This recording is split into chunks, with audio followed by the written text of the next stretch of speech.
Ai stranan, mi mooi, sweetie kondre.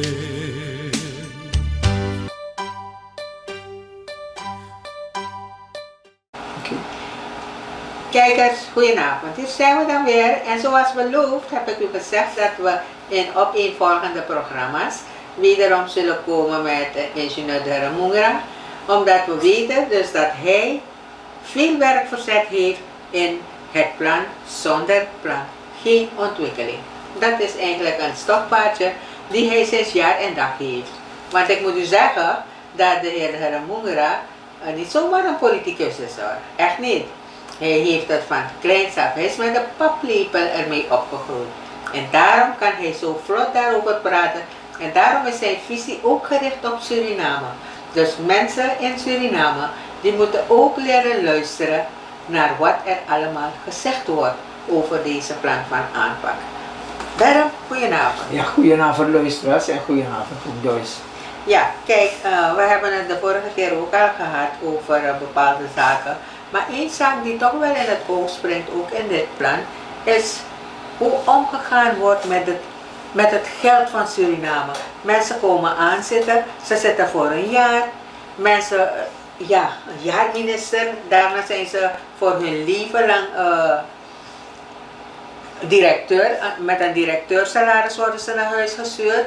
En we hebben ook parlementariërs die na een jaar zitten ook doorgaan met salariering. Allemaal ten koste van ons geld, van Surinaamse economie. Vandaar dat je vandaag aan de dag hoort, alles wat de klok slaat vandaag is schering en inslag, money no day. Hoe kijkt u daaraan en hoe denken jullie dat fenomeen toch wel een halt toe te roepen? Oké, Joyce, en je zegt ten aanzien van hoe gaat men om met ons geld, dat hebben we denk ik zeker in de laatste 1-2 weken hebben we dat duidelijk gezien. Het SPBS, no? Surinaamse SPSB-schandaal, waarbij op miljoenen, ettelijke miljoenen guldens, SRD's, zijn gegeven aan verstrek in de vorm van leningen, waarvoor begrijpen we niet deze overeenkomst bestaat. Dus dan vraag je je af, is het dan nog een lening? Ja, als ik mensen geld geef en er is geen overeenkomst vastgelegd, kan die man zeggen, ja, ik heb me niks geleend, waar heb je me geleend? Dus dat moet natuurlijk allemaal verder worden uitgezocht, als dat waar is. Dus dat is wat boven water is komen drijven. Maar hoe met het goede, dat zal dus, hoop ik, straks duidelijk naar buiten moeten blijken. Of inderdaad dat soort situaties geweest. Anderen hebben grote daggelden gehad en het loopt echt zijn beestachtig hoge bedragen. En dan vraag je af, hoe heeft men dat zo kunnen laten gaan? Je neemt aan, het is de SPSB, is een instantie waar je raad van commissarissen, toezichthoudende organen hebt. Ik neem aan dat waarschijnlijk ook de rekenkamer en andere organen daarop zijdelings in de boeken zou moeten kijken of kunnen kijken. Je neemt aan dat er jaarverslagen zijn gepubliceerd, dus dat accountants daar ook hebben gekeken. Maar blijkbaar heeft iedereen geslapen tot we plotseling ontdekken dat daar een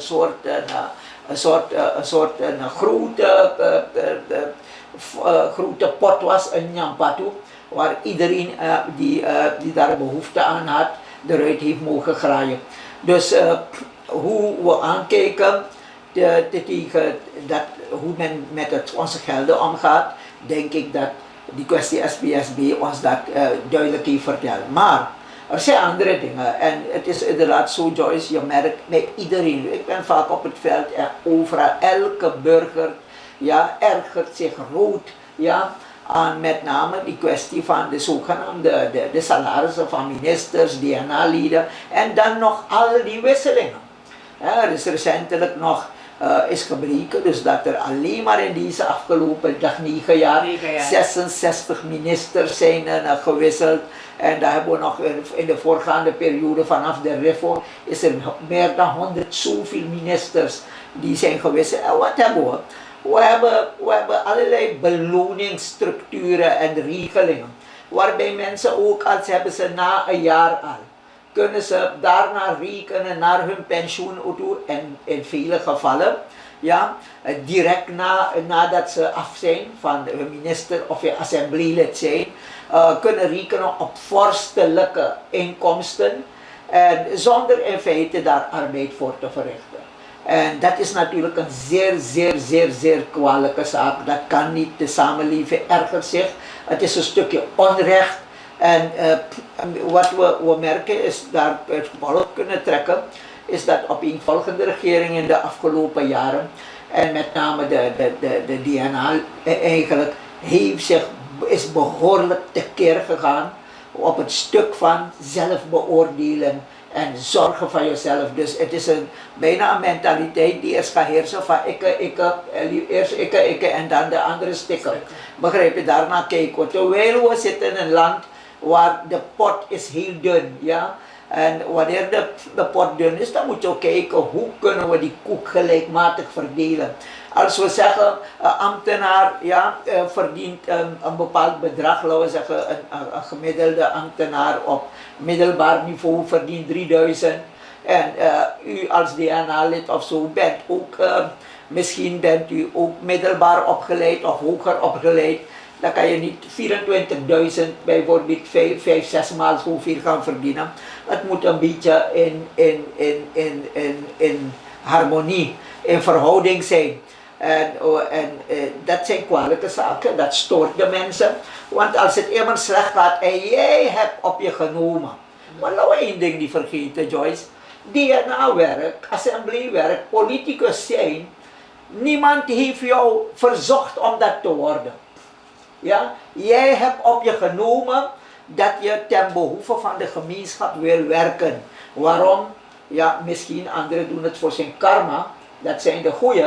Maar waarschijnlijk zijn er velen die het doen. En ik denk met die vorstelijke salariering, het bijna dat de grootste deel dat is. Die doen dat voor die grote vorstelijke salaris.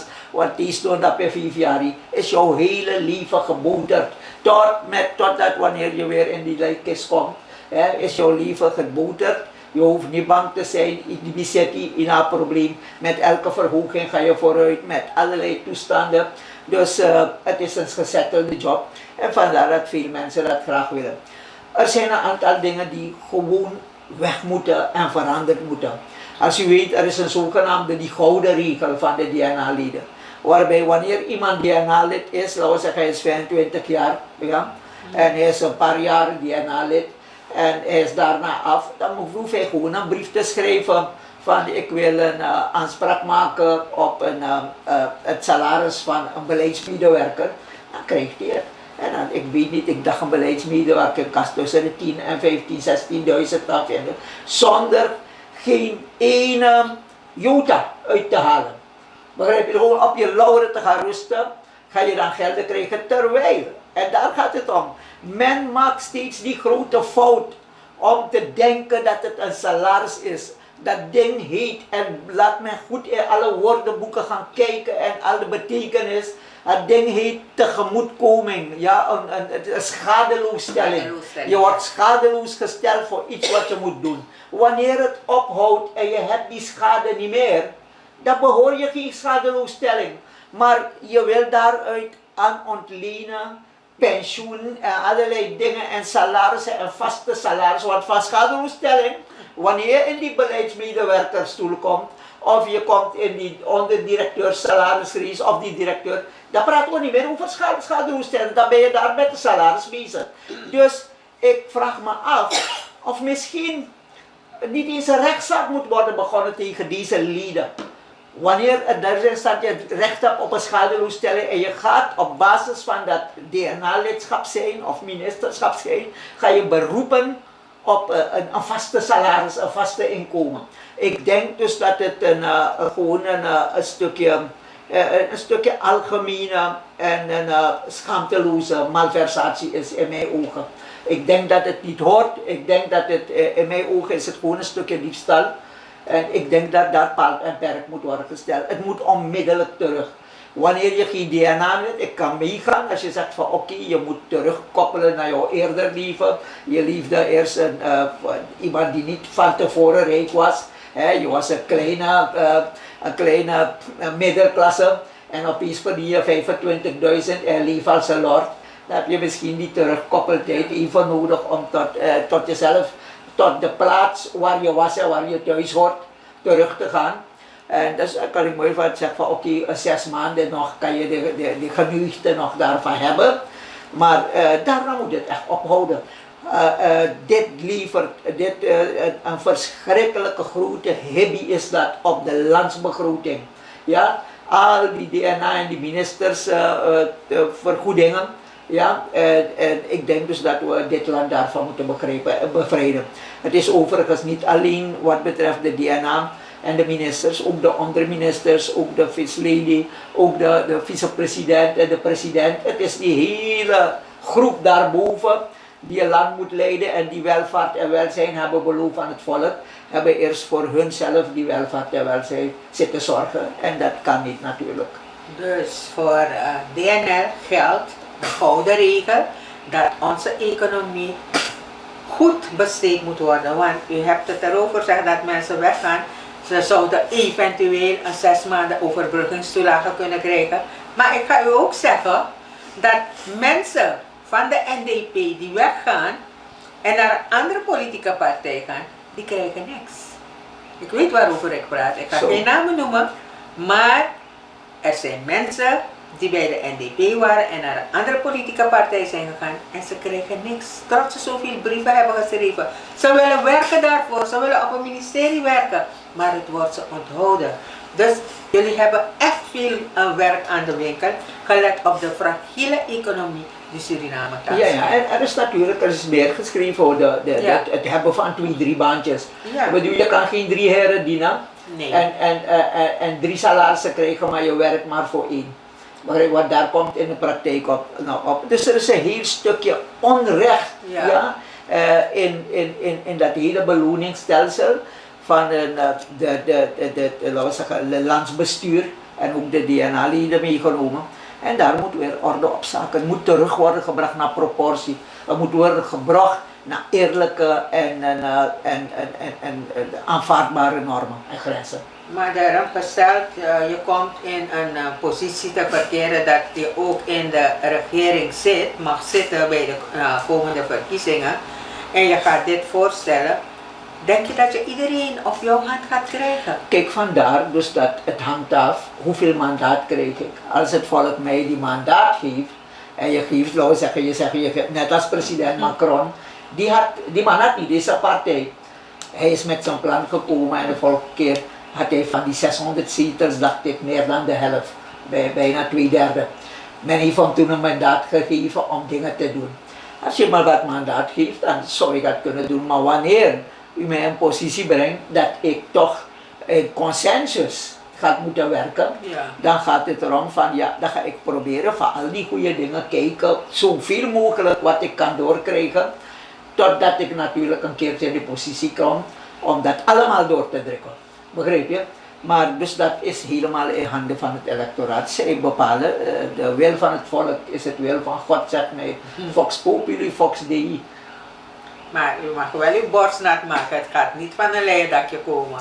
Nee, kijk, het is gebleken, toen die hele kwestie rondom die verhogingen ging, toch, ook van minister et cetera, heb je toch gemerkt van de DNA.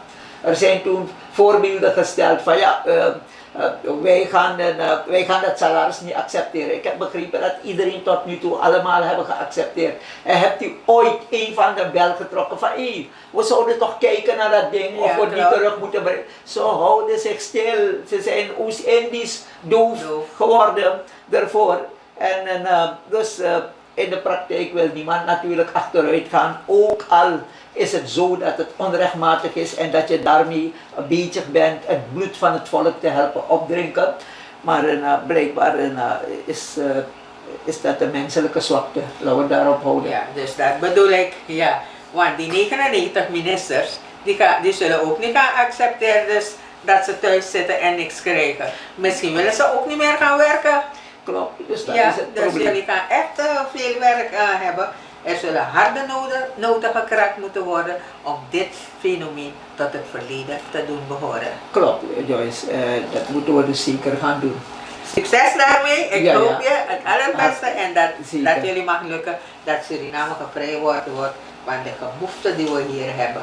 Lieve mensen, het was weer fijn om met u bezig te zijn. Laten we zo stellen dus dat u weer een fijne, aangename avond hebt gehad met onze talkshow. We horen en zien elkaar weer de volgende keer. Dag!